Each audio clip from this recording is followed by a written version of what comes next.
联合国国际会议表示讲气候变迁，大国家拢应该尽义务，针对要安怎防止全球暖化造成危害，国际会议是落去公布法律意见。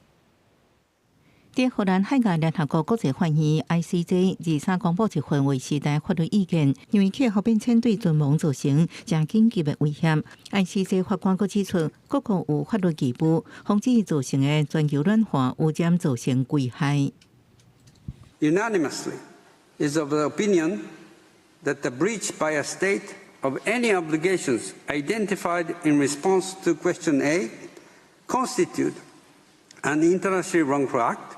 entailing the responsibility of that state. The judges also found that countries who have suffered the effects of climate change, countries like Vanuatu, who spearheaded the initiative to bring the advisory opinion to the court, could be entitled to reparations from high-emitting states like the United States and Russia. 由 ICJ 专题15个法官联合发表的组成意见，佮补充说明，这根据具体情形来处理。若不法行为甲伤害之间存在充足的直接甲确定的因果关系，这份500多页组成意见虽然无法律的约束力，不过有关可能决定世界各国未来气候行动的走向。法律专家指出，这份意见有法律甲政治当中，未来气候案件无法度无重视。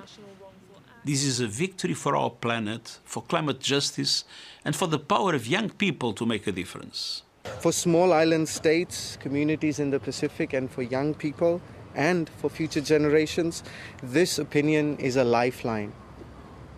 and an opportunity to protect all that we hold dear and all that we love. 这是 ICJ 史上上大案件，佫被看作是近期系列有拟定比预期的气候措施当中上重要案件。这份组成意见，予一寡国家应针对污染或者是温室气排等气候问题来追究他国责任。公司新闻陈有真报道。